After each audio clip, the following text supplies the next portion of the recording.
6 ತಿಂಗಳ ಬಳಿಕ ಕೋರ್ಟ್ನಲ್ಲಿ ದರ್ಶನ್ ಪವಿತ್ರ ಮುಖಾಮುಖಿ. ಲಿಪ್ಸ್ಟಿಕ್ ರಾಣಿ ಸಂತೈಸಿದ ಕೊಲೆ ಸಾರಥಿ. ಫೆಬ್ರವರಿ 25ಕ್ಕೆ ವಿಚಾರಣೆ ಮುಂದೂಡಿಕೆ.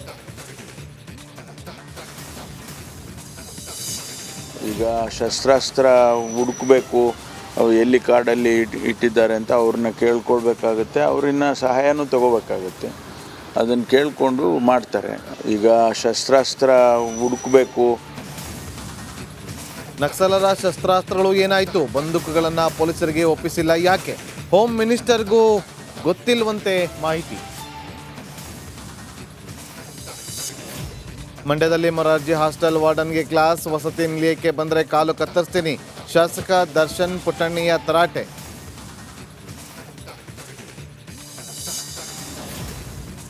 ದೇಶಾದ್ಯಂತ ವೈಕುಂಠ ಏಕಾದಶಿಯ ವೈಭವ. ತಿರುಪತಿಯಲ್ಲಿ ಶ್ರೀನಿವಾಸ ದರ್ಶನ ಪಡೆದ ಭಕ್ತಗಣ. ಅಶ್ವಿನಿ ಪುನೀತ್, ಡಿಕೆಶಿಯಿಂದಲೂ ದರ್ಶನ.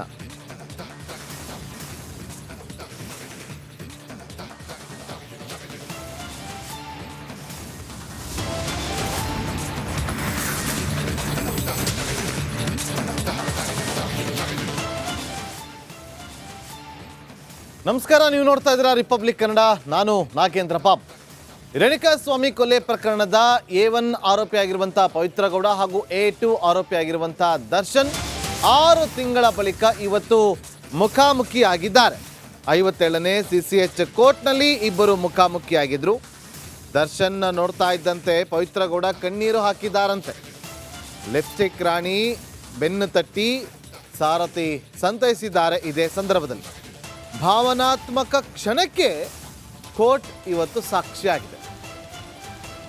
57ನೇ CCH ಕೋರ್ಟ್ನಲ್ಲಿ ದರ್ಶನ್ ಹಾಗೂ ಪವಿತ್ರ ಗೌಡ ಮುಖಾಮುಖಿಯಾಗ್ತಾರೆ.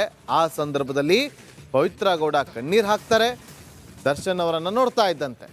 ಆ ಸಂದರ್ಭದಲ್ಲಿ ಪವಿತ್ರ ಗೌಡ ಬೆನ್ನು ತಟ್ಟಿ ಸಾರಥಿ ಸಂತೈಸಿದ್ದಾರಂತೆ.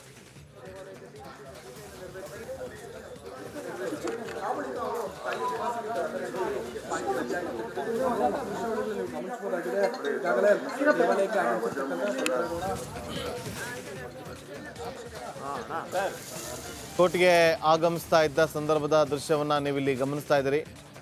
6 ತಿಂಗಳ ಬಳಿಕ ದರ್ಶನ್ ಹಾಗೂ ಪವಿತ್ರ ಗೌಡ ಮುಖಾಮುಖಿ ಆಗಿರೋದು. ಇಬ್ಬರು ಕೂಡ ಜಾಮೀನಿನ ಮೇಲೆ ಹೊರಗಡೆ ಇದ್ರೂ ಕೂಡ ಇಬ್ಬರು ಮುಖಾಮುಖಿ ಆಗಿರಲಿಲ್ಲ, ಬಹಿರಂಗವಾಗಿ ಮುಖಾಮುಖಿ ಆಗಿರಲಿಲ್ಲ. ಆದರೆ ಇವತ್ತು ಕೋರ್ಟ್ಗೆ ಹಾಜರಾಗಲೇಬೇಕಾದಂಥ ಅನಿವಾರ್ಯತೆ ಇತ್ತು. ಕೋರ್ಟ್ಗೆ ಹಾಜರಾದಂಥ ಸಂದರ್ಭದಲ್ಲಿ ಇಬ್ಬರು ಮುಖಾಮುಖಿಯಾಗಿದ್ದಾರೆ.